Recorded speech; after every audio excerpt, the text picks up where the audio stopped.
ওরা আমার মুখের ভাষা কায়রা নিতে চায়। আব্দুল লতিফ গানটা লিখেছিলেন রাষ্ট্রভাষা আন্দোলনের প্রেক্ষাপটে। এটা কিন্তু মোটেও মাতৃভাষা আন্দোলন ছিল না, ছিল বাংলাকে রাষ্ট্রভাষা করার আন্দোলন। রাষ্ট্রভাষা না হয়েও ক্ষুদ্র নৃগোষ্ঠীদের ভাষা টিকে আছে সিলেটি ভাষা, চাটগাঁয়া ভাষা, এভাবে আসলে মুখের ভাষা কেড়ে নেওয়া যায় না। মাতৃভাষা হলো মায়ের ভাষা। ধরেন আমার মা আদমশুমারি শব্দটার সাথে পরিচিত, এখন এটাকে প্রমিতকরণ করে জনশুমারি করা হলো, এটা কি মায়ের ভাষা থাকলো না। প্রমিতকরণকে আমি নেসেসারি এভেল মনে করি।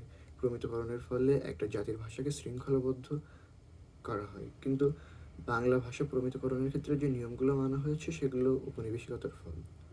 প্রমিতকরণের ফলে একটা সার্টেন এলিট গোষ্ঠী সহজে ভাষাটা শিখতে পারে, আর বাকিদের উপরে জোর করে চাপিয়ে দেওয়া হয়, মানে প্রান্তিক পর্যায়ের লোকদের উপরে। বাংলা ভাষার সবচেয়ে প্রাচীনতম নিদর্শন চর্যাপদের রচনাকাল 1200 সালের একটু আগে।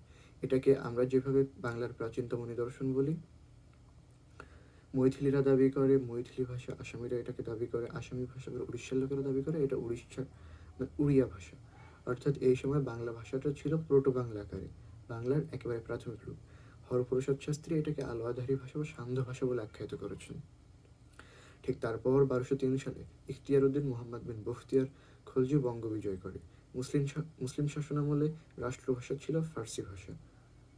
সে সময় যেহেতু বাংলা ছিল তার প্রাথমিক রূপে আর রাষ্ট্রভাষা ছিল ফার্সি, তো এই কারণে স্বভাবতই প্রচুর পরিমাণে আরবি ফার্সি শব্দ ওই বাংলার মধ্যে ঢুকে যাবে, অর্থাৎ বাংলার একেবারে শুরু থেকে ফার্সি আরবির প্রভাব থাকবে। এটাই স্বাভাবিক, ভাষা প্রবাহমান নদীর মতো। কোনো ভাষায় বিভিন্ন ভাষার শব্দ প্রবেশ ভাষার জন্য স্বাস্থ্যকর। চর্যাপদের সংস্কৃত বা তৎসমের শব্দের পরিমাণ ছিল 5%। 2000 শব্দের মধ্যে শখানেক শব্দ ছিল সংস্কৃত। মধ্যযুগের সবচেয়ে সংস্কৃতায়িত কাব্য যেগুলো, সেগুলোতে গড়ে পাওয়া যাচ্ছে 12.5% তৎসম শব্দ। কাব্যগুলোর মধ্যে উল্লেখযোগ্য হলো চৈতন্য চলিতাভ কাব্য, আলাওলের পদ্মাবতী। কিন্তু পরে হঠাৎ করে ঈশ্বরচন্দ্রের সীতার বনবাসে দেখা যাচ্ছে সংস্কৃত শব্দের সংখ্যা 65%। হরপ্রসাদ রায়ের পুরুষ পরীক্ষায় 92% তৎসম, সেগুলোতে দেশি শব্দ আর আরবি ফার্সি শব্দ একেবারে শূন্যের কোঠায়। মুসলিম শাসনামলে যেখানে ফার্সি আমাদের স্টেট ল্যাঙ্গুয়েজ ছিল, সেখানে আরবি ফার্সি শূন্যতা সাম্প্রদায়িক ষড়যন্ত্রের বহিঃপ্রকাশ ছাড়া কিছুই না। ওই সাম্প্রদায়িক ষড়যন্ত্র কিভাবে হলো বলছি। ব্রিটিশরা যখন বাংলায় আসলো তখন দেখলো বাংলা ভাষা শৃঙ্খলাবদ্ধ না, ফলে তাদের বাংলা শেখাটা হয়ে গেল কষ্টকর। আবার বাংলা না শিখলে তো ঠিকভাবে শাসনই করতে পারবে না। রাজস্ব সংগ্রহ, বিচার কার্য, আইন প্রয়োগ সবকিছুর জন্য তাদেরকে বাংলায় স্থানীয়দের সাথে ইন্টারাক্ট করতে হবে। তখন তারা ব্যাকরণ লিখে বাংলাটাকে শৃঙ্খলাবদ্ধ করার স্টেপ নিল। এখান থেকে শুরু হলো আমার মাতৃভাষা কেড়ে নেওয়ার পায়তারা। সে সময় বাংলা দখলের পরে সবচেয়ে ব্রিটিশদের উপরে খেপেছিল এদেশের মুসলিমরা। তারা ব্রিটিশদের তাড়ানোকে বিষয়টাকে ডিফেন্সিভ জিহাদ হিসেবে ধরে নিয়েছিল। তারা এক করতে থাকলো একের পর এক বিদ্রোহ। সেই বিদ্রোহীদের মধ্যে উল্লেখযোগ্য হলেন তিতুম মির, হাজী শরীয়তুল্লাহ, সাইদ আহমদ বেরেলভী প্রমুখ। এই কারণে মুসলিমদের সাথে ব্রিটিশদের একটা সাপে নেউলে সম্পর্ক তৈরি হলো। বিদ্রোহ রুখতে কোণঠাসা করতে হবে মুসলিমদেরকে। আমরা জানি প্রথম বাংলা ব্যাকরণ লিখেছেন ন্যাথানিয়েল ব্রাসি হ্যালহেড। যেহেতু মুসলিমদের সাথে কোলাবোরেশনের কোনো সুযোগ নেই, তাকে ব্যাকরণ লিখতে সহায়তা করেন এক হিন্দু পণ্ডিত। পণ্ডিত মশাই জানতেন ল্যাটিনের মতো করে ইংরেজি ব্যাকরণ আর আরবির মতো করে লেখা হয় ফার্সি ব্যাকরণ। আর পণ্ডিত মশাই ধর্মীয় ভাষা যেহেতু সংস্কৃত, তিনি হ্যালহেডকে সংস্কৃতায়িত বাংলা ব্যাকরণ লেখার দিকে পরিচালিত করেন। সংস্কৃত ব্যাকরণ কিন্তু পৃথিবীর সবচেয়ে শৃঙ্খলাবদ্ধ ব্যাকরণ। এটা সাহেবের জন্য শেখা অধিকতর সহজ। এ কারণে এই পথে যেতে হ্যালহেড সাহেবকে মোটেও কাঠখড় পোড়াতে হয়নি। রবীন্দ্রনাথ মোটেও ব্রিটিশদের বিরুদ্ধে ছিলেন না। যখন রবীন্দ্রনাথ নাইট উপাধি নোবেল পেয়েছেন তখন নজরুলরা জেল খেটেছেন। তারপরও তিনি সংস্কৃতায়নের বিরুদ্ধে ছিলেন। তিনি তার লেখায় সাহেব পণ্ডিতের এই কুকর্মকে অরিজিনাল সিন বলে আখ্যায়িত করেছেন।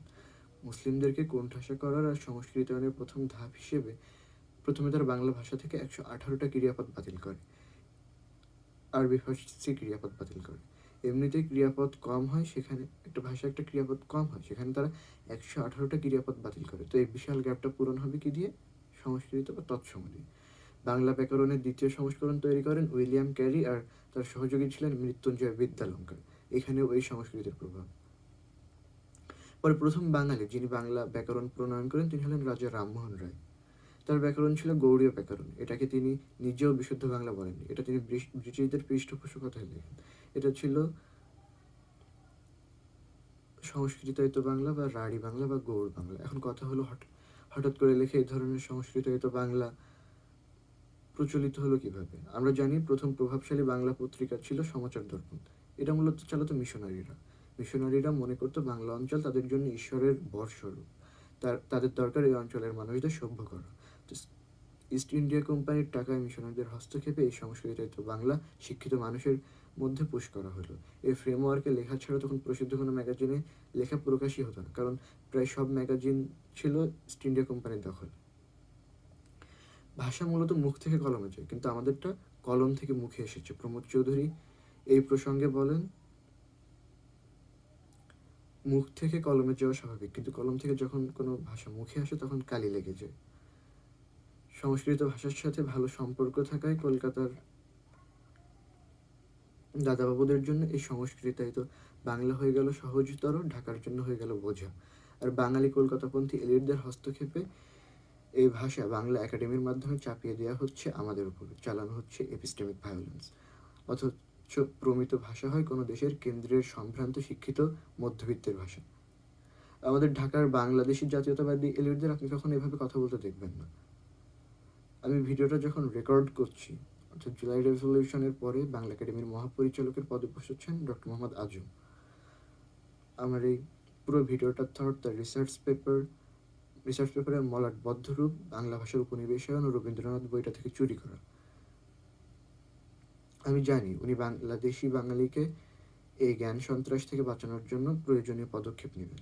তবে আমাদের কলকাতার সংস্কৃতি প্রত্যাখ্যান করতে হবে আমাদের নিজের অবস্থান থেকে, প্রত্যাখ্যান করতে হবে তাদের টিভি সিরিয়ালগুলো, তা না হলে আমরা আমাদের বাংলা ভুলে যাব।